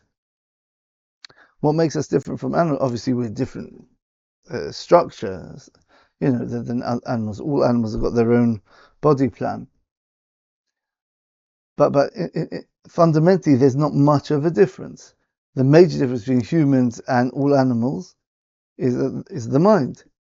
So what's the idea of bringing a barley offering? The idea of barley is because we're saying we're bringing an offering not just to come in contact with high spiritual forces. We're trying to change the physical world. We're trying to change our bodies, our heart, with the 7x7 midos characteristics. That's what we're doing by bringing the barley. Yeah, we believe that we can bring God into this world and he can help us change ourselves. We can transcend and be vessels for God in this world. Amazing. Which is rectifying the sin of Adam, which was done through the snake, which is the Satan, which is the angel of Amalek and Haman. Right? There's two things opposing each other. We're fixing the problem now. And Haman said, oh, you're fixing the problem. And this offering is going to bring God into this world? Well, that's going to destroy me. I can't survive that. My whole modus operandi is based on the fact that this world's random. There's no thought behind the world, right? There's no spiritual input from God. And this korban, because it's barley, you're telling me that it's there to fix the barley side of creation, which is the animal, because barley is animal food, right? Yeah, wheat is considered as food for humans, and barley is mainly used for animals. Even though you can eat barley yourself, but the idea of barley, at least in the esoteric side of Torah, barley is understood as being animal food, right? Probably in those days as well, people didn't eat barley bread so much, only if you're very poor or something like that. So Haman says, I'm done for. Just having a barley offering, which means that your offerings are not just there to connect with a higher spiritual experience, with God's three moichin, the three mind elements of God's emanations, but you're trying to bring those emanations into the physical, and that is exactly the opposite of what I stand for. If you succeed in that, I've got no hope. So he said, your small cup of barley has has beaten my 10,000 talents of kesef, of silver. Beautiful. It's very interesting. Then one other point before we finish off, on this Haman connection here and Amalek. Remember we said, Asher korcha baderech, right? You should remember what Amalek did to you when you went out of Mitzrayim. You going out of Mitzrayim. Remember, baderech, on the way, on the journey. Remember what we said before? Journeys represent you going from one place to a final goal, a final purpose. And that's the giving of the Torah, obviously, which we'll speak about very shortly. On your way out of Egypt, Amalek comes. Remember what he did, right? Because he's the opposite of you. You want to go, and Amalek wants to tell you that, no, we're just stuck in this world without any purpose. Asher korcha baderech, he cooled you down on the way. We explained there's three meanings to that in the Purim shir we gave a year and a half ago, I think, maybe even 2.5 years ago. I can't remember now which one it was. Probably both, right? He cooled you down on the way, right? Korcha can also be loshen keri, right? Keri means where a person has a seminal emission, right? But it's not in the form, it's not when in a relationship between a man and a woman. Generally, that's what keri refers to, right? Asher korcha can mean to cool down. It can also mean keri. What's the idea? That's a very strange thing Rashi says there. Because what is Amalek trying to say? So you got God up here, but he's got no relationship to the physical world. So you don't have this male-female relationship as the Jewish people understand the way that God has set up reality. That God is, so to speak, the male element and the, or more specifically, those three moichin. But okay, the male element, and then we, mainly the Jewish people, because we've taken on that job, and the world as a whole is a female element, right? And there's meant to be a connection, a marriage between heaven and earth. Instead of that, Amalek says, no. God's doing his thing, but there's no vessel for God's energy to reside in. Yeah, God doesn't belong down here. There's no vessel for God, so therefore it's keri, right? Another meaning of the word asher korcha, Rashi says the same meaning, is mishkav zochar, homosexuality. What's the idea? It's, again, the idea of two males, but one giving to something which the other one's not really a vessel to receive. In that type of relationship, there isn't a vessel, so to speak, which is made for that type of relationship where you can produce something out of it. Yeah, it's just the giver or the male aspect stays with another male, right? There's no female element. There's no place in. It's like heaven just without any earth, basically. But there's a third meaning, right? So cooling down the Jewish people because the Jewish people were invincible, and then Amalek shows that they're not so invincible. No, I can attack them, right? Or keri. By the way, keri is a numerical value 310. Like Yokor is the same letters, in fact, of preciousness, but keri is the opposite. Yeah, keri is just the things. We've got two options. You can either go to something which is truly precious. That's how you look at the higher spiritual worlds, or you can look at them as keri. If you look at them the correct way, the spiritual worlds are meant to be manifest and revealed in the physical world. Then you've got a relationship between the higher and the lower worlds. But if you look at it in that higher 310 as just keri, it's just male energy without a vessel, right? So that's what it ends up as. You're taking that potential to have a relationship and to create something beautiful, a child. In this stage, it will be the relationship between us and God. And you just, no, it just stays by itself. No vessels. Don't let God come down here. Just stay in heaven. That's Kerry. 310. So that's Kerry, male emission, right? Korach, who cooled you down. It's also Mikra, beautiful. All these three ideas are all tied to one central idea. Asher Korach Baderech, Mikra. It happened by chance. What's that mean? Because Amalek, when he comes along, he doesn't say, finally, this is the ultimate final war between the two giants of creation, good and evil, the Jewish people and Amalek, and this is destined to happen. No, we're going along and say, oh, Jews, let's attack them. That's lucky or unlucky for them. They got destroyed afterwards quite badly. The idea of chance. What is chance? Chance means something happens in this world and there's nothing behind it in terms of intelligence or spirituality. There's no purpose of this. There's no reason why this had to happen. It just happened to happen. That's what Amalek is all about. Whereas the Jewish people are saying, no, everything, every detail in creation is being run directly by God. Intimately. When a person moves his finger from there to there, it's not moving. God's creating it here, it's creating it here, creating it here, creating it here.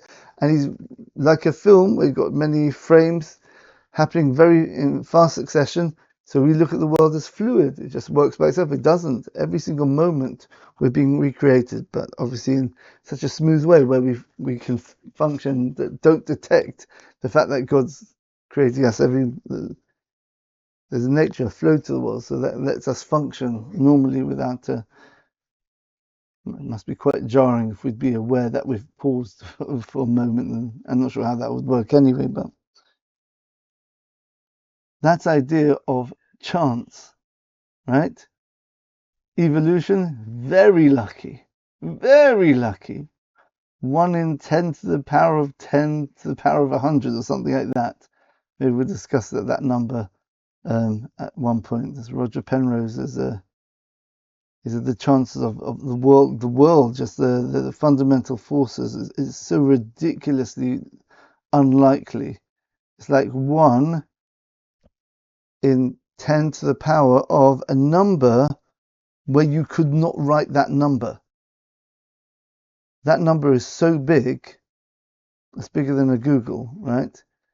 Right? Google's a 10 with 100 zeros afterwards, right? But to actually write out that actual number, right?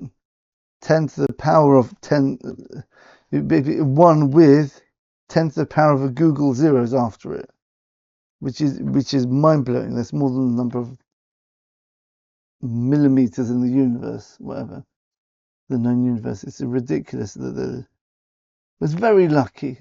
Amalek says, Amalkov, I'm pushing to today. We're still monkeys. Somehow, it's a miracle. We're so lucky, right? So they have to come up with parallel universes, infinite number of parallel universes. Still doesn't answer the question, the fundamental question, but another time maybe. So that's a mikra. It's interesting. That's why we call I think we might have mentioned it this year. That's why we call we call it Purim. We call the festival Purim. Purim, we could have called it the festival of Esther, the festival of Persia, the festival of Mordechai Esther. We call it the festival of Purim. Purim means lots. Because how did Haman decide what day to kill the Jewish people? He drew lots. What are lots? Randomness. Right? So he drew, okay, well, that's lucky. That's the month which Moses died. It's a good sign, right? We didn't realize that was the month where Moses was born as well. Right? He's the one who saved the Jewish people, right? The savior of the Jewish people in Egypt, right? As the Midrash says there.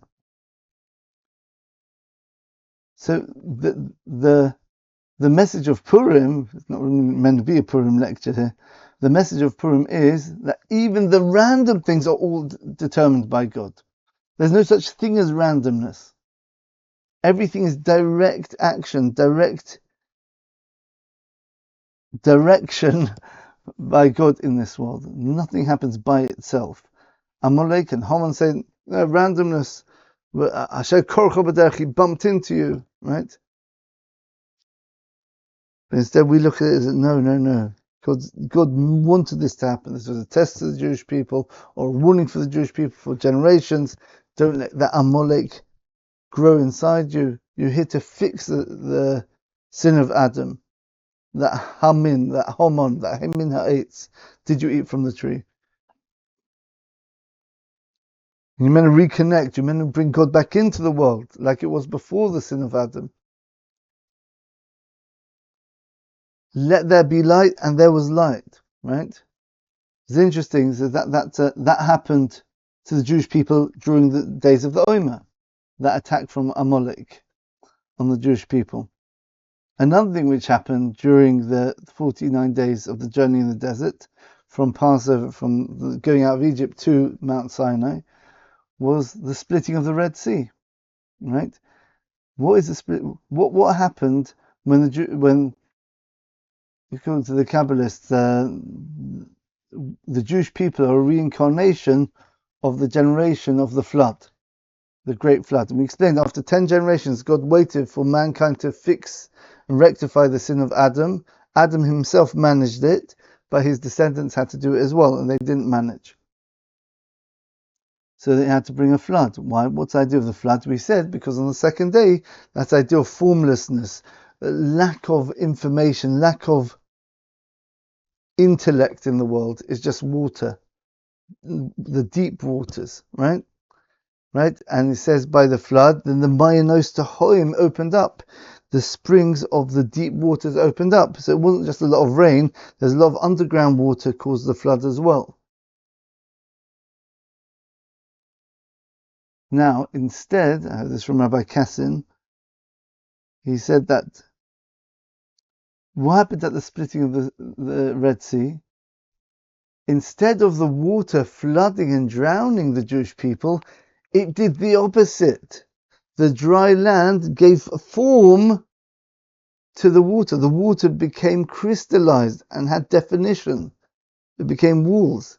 So instead of water, which naturally, this is the habitat of water, the sea, right? In the time of the flood, the water came onto dry land. But here, it's the exact opposite. The Jewish people, having God putting his input on Pesach, God speaking on Pesach, right? And the Omer, the days of the Omer HaTanufa, the days of the Omer, which is Tanu Peh, give speech, right? Which is spiritual, intellectual input into the world of formlessness.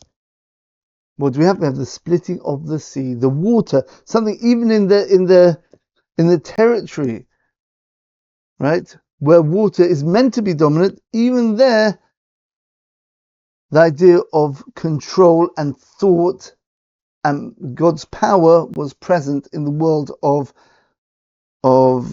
chaos, of water, right? And it split, and the Jewish people went through. But the Egyptians, they didn't have that rectification. So what happens when they went in? They get drowned by it. And in fact, it says, very interesting, it says in the Song of the Sea in chapter 15 in Exodus, there's a whole song which Moses and the Jewish people sang after the miracle of the splitting of the Red Sea. The deep waters covered them over. It doesn't say Tehom. Tehom means deep waters, the depth, the depths, we translate it as. Tehom moist, it's plural. This refers to the waters which swallowed up the Egyptians at the splitting of the Red Sea. It also refers to those Tehomos which opened up at the time of the Great Flood, thousands of years earlier. They were suffering from two lots of water because it was the same water. Those waters which flooded the world before, they flooded the Egyptians again, a second time, right? But for the Jewish people, right, that term, And remember, it's not just, it's the Tahom of the second verse in Genesis. Right? V'choshech, and darkness al panei sahom, on the face of the deep waters. So it's that deep water and the deep water at the time of the going out of Egypt, both together, right, covered them over. Right? Whereas the Jewish people, they didn't have that problem with the water because they had Vayomer Elokim Yehi Or. God said, "Let there be light," so they had the light. Right? In fact, it says that even the lowest maidservant at the splitting of the sea of the Jewish people was able to have a prophetic vision like Yechezkel. That's access to that hidden light. So it's not just like they were walking along and they just, the sea split, let's walk through. They had the prophetic experience going through, the rabbis tell us. Right? They were able to sing Shira because of it. Shira is a very high level of song there. It's only 10 Shiras which are in the whole of creation. It's a special type of song. We see the whole picture. Shira is Shira is a circle, where you see the full circle. Right? So they had this experience. So the Egyptians experienced two Tahoms, the Tahom of creation, right, before God said, "Let there be light," and the Tahom of the flood. And both of them swallowed up the Egyptians, but the Jewish people, they had, instead of being swallowed up by water, they had the opposite. They had a spiritual prophetic experience, transcendent experience, which is access to the Oragon, as the hidden light of the first day.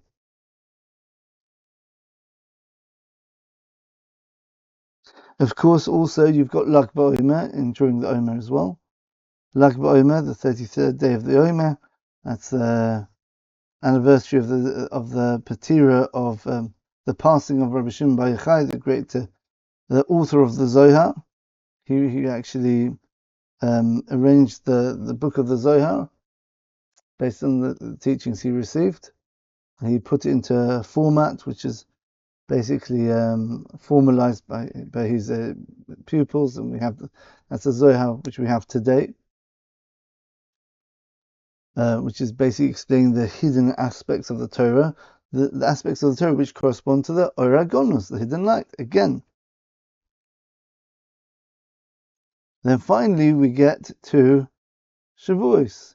What's Shavuos? So we've had Pesach, God speaks, he reveals that spiritual dimension in the physical. There's no more other gods. It's just one God who's in charge of everything, and that just dominates everything. It burns up any opposition. Right? Then we start, in the time of the temple, we would bring the Omer Korban. The Omer HaTanufa, Tunu Peh, give speech. Let God speak more, right? Even more. We had on the 7th day of the Omer, or the sixth day of the Omer, we had the splitting of the Red Sea. On the 33rd day of the Omer, we had Lag BaOmer, where we experienced that divine light again. It's all to do with fixing that sin of Adam. Right? He got out of the world. We lost access to the Oragon's hidden light. Pesach, we got it. The Omer, we're working to get it and to internalize it inside of ourselves through our own efforts. Right? We got a flash of that at the splitting of the sea. We get that comes down to this world on Lag BaOmer, the 33rd day of the Omer, on Rabbi Shimon Bar Yochai's anniversary of his passing. And ultimately, at the end of the 49-day process, we get the 50th day. 50 is transcending the physical plane, because number 7 always represents the physical. 7 by 7 is 49, so it's 49 days of the Omer. So now we've brought the spirituality into the physical side of us now. What's the next stage? So let's remember the first 3 verses in Genesis. First of all is reality as it is. God creates the heaven and the earth. Then the place of free will and hard work, where we're trying to do it through our own efforts. So God leaves us in a barren sort of wasteland where God's hidden. There's darkness. There's on the face of the waters, those waters where we see things are formless. Where's the definition? Where's the meaning in anything here? Right? There's no meaning to anything. Right? So we've got to bring that spark of God into us. Right? Through hard work. It's very hard work in the Omer. That's why it's so rewarding when we succeed. Succeeding doesn't mean succeeding, it means we actually succeed in actually putting effort in. Whether we actually feel the rewards, it's important to know you won't necessarily feel the rewards, but you will be growing, especially this time of year if you put the effort in. And what's the third verse? God said, let there be light, and there was light. And what happened on Shavuos? Right? We had re-access to that higher transcendent light of the first day of creation. So therefore, we worked the 49 days of nature.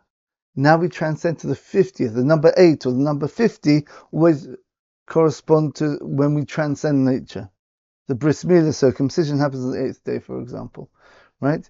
So 50th year is the Jubilee year where everyone goes, all slaves go free, right? For example, right? So we transcend our own limitations, right? Shavuos is a day where we get the Torah. What's the Torah? It's the tree of life, not the tree of knowledge.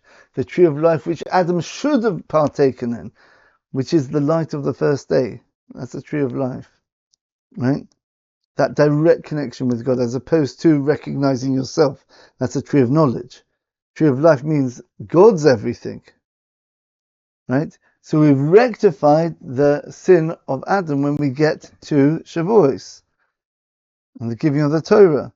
In fact, the rabbis say, if they wouldn't have then served the golden calf 40 days later, there would have been no more death in the world. People would have lived forever, which means essentially you go into the world to come. That would have been the beginning of the world to come. If it wasn't for that very hard sort of parallel to Adam's sin of the golden calf, there's another test which unfortunately it wasn't just an individual Adam now, it was the Jewish people, because we're the nation of Adam, right? We took on his job of perfection, and something very slight but devastatingly bad went wrong, right? Again, if it wasn't for that, the rabbis say that it would have been life forever, right? We spoke about this, the golden calf, I think, on the 3 weeks lectures we gave last year. So we come to Shavuos, we transcend death itself. We attach ourselves to the Eitz Chaim, which is, Eitz Chaim is the Torah. Eitz Chaim meaning the tree of life. Right? Eitz Chaim hil machazikim bo. The Torah is, it says in Proverbs, the Torah is a tree of life to those who grab onto it. Right? So we got given the Torah on Shavuos, on day 50. The day where we transcend through our own efforts. So we've gone through all 3 stages now. Now we deserve to get that revelation. So we transcend. So we count 49 days. The 50th day we transcend. And we come in contact with the same thing which we got on Passover, on Pesach. That Oregon, that hidden light. But now we deserve it. Now it becomes part of us. It becomes part of you. It's not just something given from above, but you're still down here. So death can still persist. But that's why after Passover, that was just the beginning of the process. Because there's a lot to do still. God doesn't just want to give to us and we're just here, just like sitting there passively. Oh, that's nice, thanks. It's got to be us. We've got to change to become at one with that divine energy. Once we work through the Omer, we do reach that level. And we become one with that, with God, specifically through those 3 emanations of the 3 moichin, Chochem, Bin, and Das, right? And ultimately, it's the Eitz Chaim which we're in contact with, the Torah, which is the Eitz Chaim, which is the tree of life, and the Garden of Eden. Adam had the choice between eating from the Eitz Chaim, the tree of life, or the tree of knowledge. He chose the tree of knowledge, but now we're fixing it. And the rabbis say that on Shavuos, Posko zu hamoson shel nochosh, the impurity, the spiritual impurity, which the snake in Eden injected into Adam. I'm not going into exactly what that was, right? But there was some sort of impurity which he put in there. Basically, the way we're understanding it is this blockage between God's between us and us experiencing the reality of God in this world. Now there's a barrier. That's a zoma, it's a blockage, right? So now we've removed that zoma, right? By the giving of the Torah. That's why the rabbis say that the Jewish people were the only ones who merited it, so we're the only ones who can truly re-transcend and connect with God while being in our physical form here. Whereas other nations, if they want to connect with God, they have to sort of go in a monastery or stuff like that and just meditate and just refrain from this world, because this world drags people down inevitably. So you've got to be careful with the physical world, especially if you're not Jewish. With Jewish people, we also have to be careful of it, but at least we've got the potential to connect to God through the physical. Amazing, beautiful idea. And of course, the final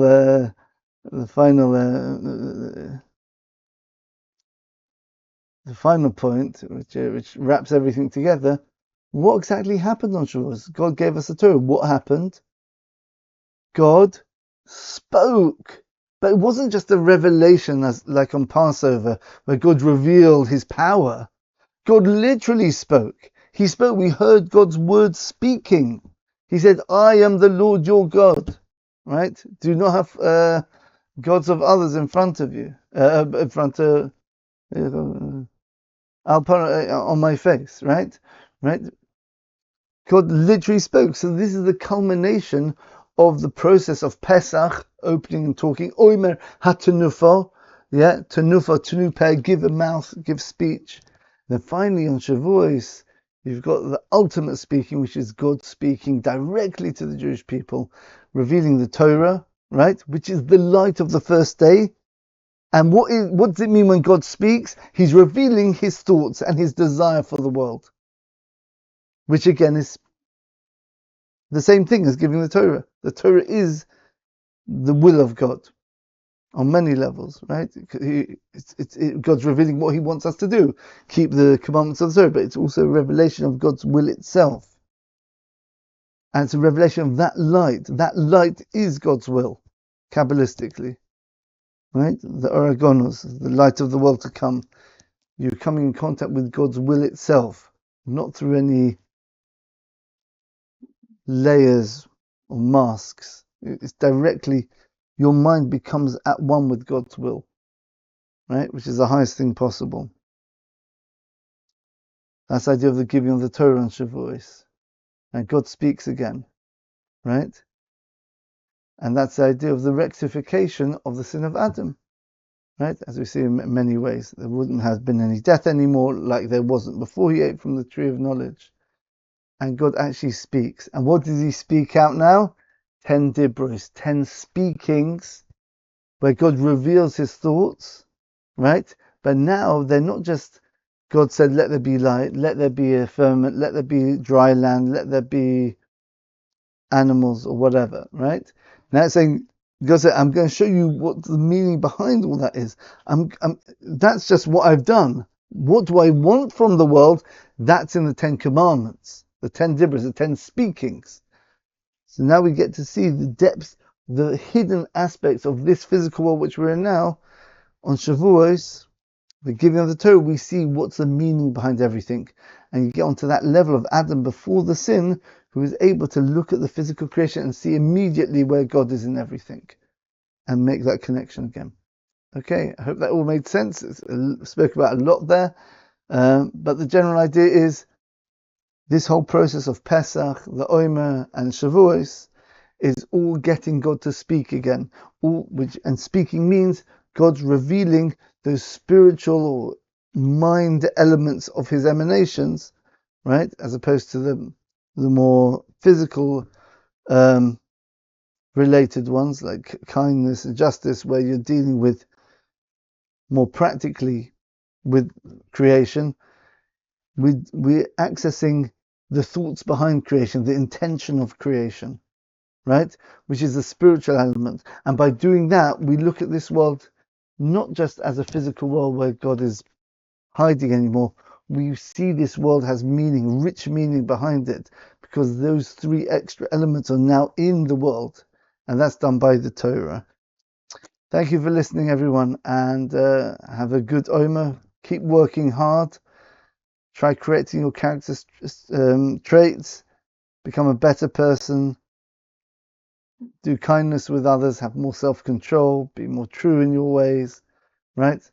And all the aspects of becoming as much as we can a perfect human being with the right balance of all attributes, because this is the time when you can do it.